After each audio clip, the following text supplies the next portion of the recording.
Erica with Launching Legacies. Welcome to our daily devotional. Today we are going to continue an extended series on applications from biblical stories, and today we're going to look at an application from the life of royalty that became a slave. So he's a royal slave, okay?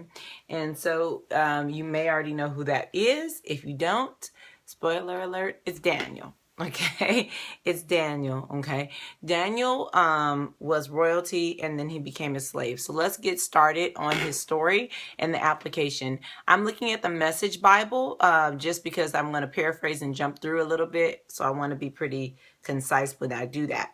All right, so Daniel starts off, the book of Daniel actually starts off explaining the situation of what's going on with Daniel. So it starts the first few passages, first few verses 1 through 4 are actually just kind of setting it up what happened. So King Nebuchadnezzar invades Jerusalem. He takes some of the stuff from the temple of God, and he takes some of the furnishings and things like that from the king that was there at the time, and he conquers Jerusalem. Okay, but in the third verse it says, this is the Message translation of Daniel chapter 1. Okay, it says, the king told Aphnas, head of the palace staff, to get some Israelites from the royal family and nobility, young men who were healthy and handsome, intelligent and well educated, good prospects for leadership positions in the government, perfect specimens, and indoctrinate them in the Babylonian language and the lore of magic and fortune telling. The king then ordered them that they be served from the same menu as the royal table, and the best food and the finest wine. And after 3 years of training, they would be given positions in the king's court. Okay, so now he's choosing people, nobility from Jerusalem. And who did he choose? 4 young men were chosen from Judah: Daniel, Hananiah, Mishael, and Azariah. Okay, were among those selected. So those 4 were selected from Judah, okay? And so here we have Daniel stepping on the scene. Now his other 3 friends that are mentioned in this passage are not these. Now mind you, these are not the only ones chosen, but among those were these 4. And they were given Babylonian names. And then Daniel became Belteshazzar, I'm going to be okay. Belteshazzar, okay? Hananiah became Shadrach. Mishael became Meshach. And Azariah became Abednego. Okay, so you know them because you know Shadrach, Meshach, and Abednego if you know the story of the fiery furnace. So now you figure out how these 4 got together. They were always together because they came out of captivity together. They came into captivity together, but I don't know if you knew that they came from nobility. They were nobles or royalty within Jerusalem and became slaves in Babylon. So what is the application of what's about to happen here? These people, it's time for our most children to get ready to go back to school, or they're already back in school. And when I think about going back to school, I always think about Daniel and what Daniel did. For one, I don't know if you've ever noticed, but Daniel is one of the only people in the Bible who doesn't seem to have any major character flaws. And it's really peculiar because he has what we consider like a spirit of excellence on him. Now, mind you, when they chose him, we know that the king was asking for men who had this excellent character, who were very well trained, who were very well educated. So he was looking for intelligent, skilled men. But it doesn't mean that because you're intelligent and skilled that you won't have issues with your character. It just so happens that Daniel doesn't appear to have it. Now, we don't know about Shadrach, Meshach, and Abednego, even from their Hebrew names. We don't know really as much about their character because we don't see them kind of over prolonged periods of time. But we do see Daniel for very many years, which is why he has the book of Daniel. At the same time, he doesn't display anything that makes us concerned about him, right? He doesn't seem to be proud or arrogant. He's definitely gifted, but he doesn't seem to have a bad attitude at any point. He seems to be a very, very superior in character person. And I always think of that as very interesting because given the circumstances of Daniel's condition, he could have had a bad attitude. He could have, he could have done or behaved any kind of way, and he didn't choose to use his circumstances as an opportunity to have bad behavior. And so I want to use that as the turning point for this devotional. And later on, maybe we'll get into more parts of the story that follow in Daniel chapter 1. But for right now, let's stop there. This is the catch, the application for me when I read the book of Daniel. I think that Daniel's circumstances were not ideal.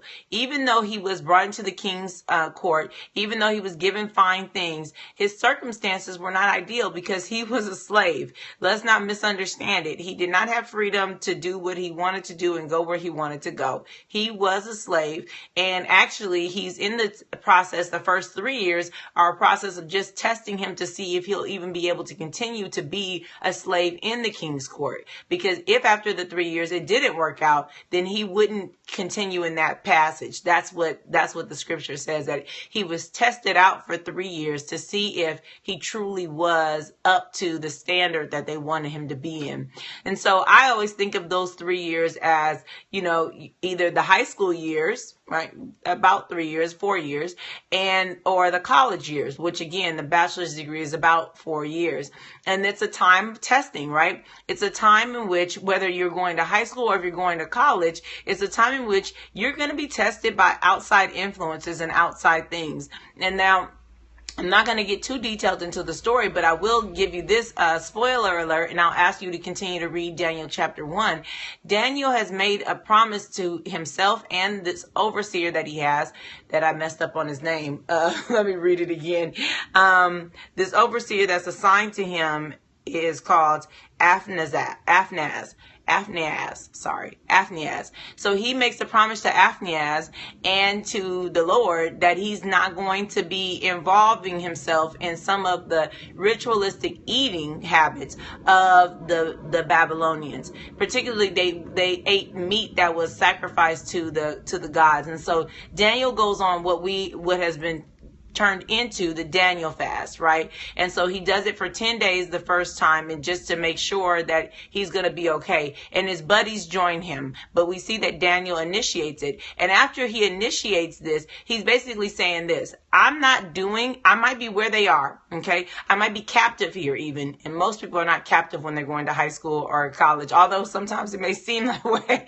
It may seem that way, but he says, look, I might be captive here, but I don't have to do what they're doing. So he already starts to press the limits. This boy of high caliber intelligence and excellent character starts to press the limits. He doesn't take this opportunity of captivity as like, well, when in Rome, do what the Romans do. He doesn't do that. He is like, you know what? I'm not interested in defiling myself in this way, and I'm not going to do it. And so his handler gives him an opportunity to do it. They try it out for 10 days, and after 10 days, it works out. And what many people don't know when they think about the Daniel fast is that he ends up doing the same fast. He eats only the vegetables and water for 3 years. So he essentially becomes vegan, okay? Because he doesn't eat anything but the vegetables and the water for 3 years, and they test him and they make sure after 10 days that he's okay, and it does become okay. However, here goes the point, or the significance behind this.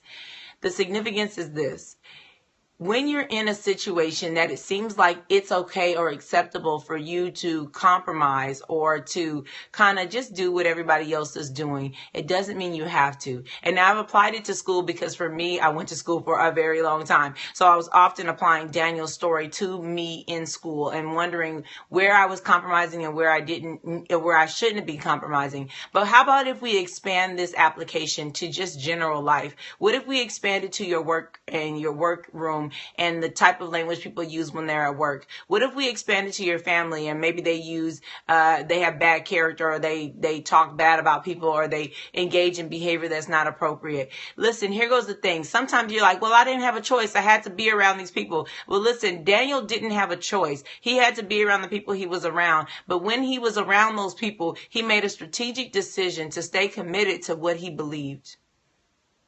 Are we making that commitment? Are we teaching our children to make that commitment? Because it's extremely essential that we do.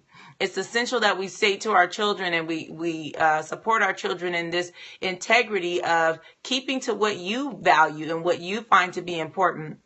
And sure, there'll be a time to be around other people and be engaged in other things. But it's important that you emphasize that, listen, if there's a reason to stand for something, you by all means should stand, because in no way are you a slave to whatever situation you're in, completely a slave, right? You have some autonomy, unlike Daniel here, who was completely a slave. You've got some autonomy, and in that autonomy, we need to make a decision. Are we going to be committed to what's important to us, or are we going to bow down to everything that's offered to us just so that we fit in? God will allow us to fit in and to make it, and actually to achieve favor and popularity. But it's important that we align ourselves to the values that He's established in our hearts. And maybe He hasn't established values in your hearts yet, but then you want to spend some time with Him to get that done, to get that right. Because the saying that says, if you don't stand for something, you'll fall for anything. You do need to have a place to stand. You need to have a standard of what's important to you and what's valuable to you. As you go into maybe high school, for some of these young people are going into high school, some are going to college, some of you are going to work, and some of you are going into your family situation, and some of you are going amongst friends that have different values and systems. The whole point is, wherever it is you're going, okay, as we move into a new season, into the fall season, I want to encourage you to be like Daniel, because even in his captivity, he was faithful to what he believed. He was dedicated to what he believed. And so I hope that you can be the same. We're praying for you. We hope that you're praying for Launching Legacies. We encourage you to keep watching, but also keep praying, even if you can't keep watching. We really, really covet your prayers, and we're glad to hear of those who are praying for us. We've gotten some messages and people like, I pray for you every day. God bless you. Thank you for praying for us every day. We need it. And we would ask you to join us tomorrow for another of our devotionals as we continue the series of biblical applications. Until then, be blessed.